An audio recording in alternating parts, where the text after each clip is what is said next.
প্রিয় শিক্ষার্থী, Partha study YouTube channel পক্ষ থেকে সবাইকে জানাই আন্তরিক শুভেচ্ছা। এই পর্যায়ে আমরা ত্রিকোণমিতির 9.1-এ 18 নম্বর ম্যাথ প্রস্তাব করবো তোমাদের মাঝে। তো দেখো, আমি এই ম্যাথটাকে যতটা সহজভাবে তোমাদের সামনে উপস্থাপন করা যায় সেটি চেষ্টা করছি। তো দেখো, আমরা ফার্স্টে লেফট হ্যান্ড সাইড দিয়ে তুলে নিয়েছি কি cot a plus tan b divided by cot b plus tan a, এটা তুলে নিলাম। এখন আমাদের কাজ হচ্ছে যে নিচের অংশ কোনো চেঞ্জ, নিচের অংশ যা আছে তাই লিখে রাখবো। উপরেরটাকে জাস্ট কটটাকে ট্যান বানাবো, ট্যানটাকে কট বানাবো। তাহলে কট সমান কি লেখা যায় 1/tan a, আর ট্যান কে লেখা যায় 1/cot b। আবার সেম নিচের অংশ কোনো চেঞ্জ করার দরকার নেই। এটা ভগ্নাংশের লসাগু করো, তাহলে লসাগু tan a into cot b।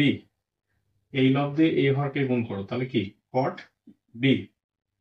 আর এই লব দিয়ে এই tan কে গুণ করো, তার মানে 1 দিয়ে tan কে গুণ করলে tan a।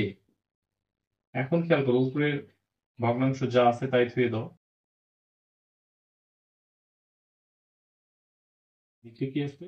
tan a into cot b, এটা ধুয়ে দাও। এখন এইটা নিচে কিছু নাই মানে একটা 1 কল্পনা করো।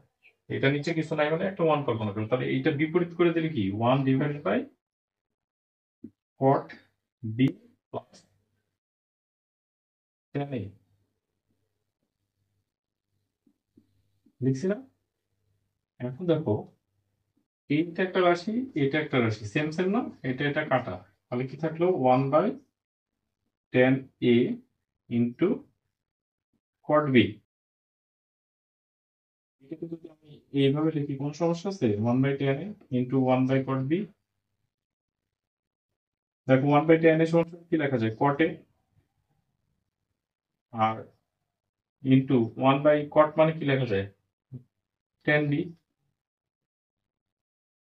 tan b। দেখো আমাদের প্রমাণ মিলে গেছে, লেফট হ্যান্ড সাইড সমান রাইট হ্যান্ড সাইড প্রুভড। এই হলো আমাদের প্রমাণ। তো সুপ্রিয় শিক্ষার্থী, ভিডিওটি ভালো লাগলে অবশ্যই তোমাদের কাছে একটা লাইক আশা করতে পারি, এবং আমার চ্যানেল নতুন হলে অবশ্যই চ্যানেলটি সাবস্ক্রাইব করে রাখো, এবং এরকম সহজ সহজ নিয়মে অঙ্কগুলো পেতে। ধন্যবাদ।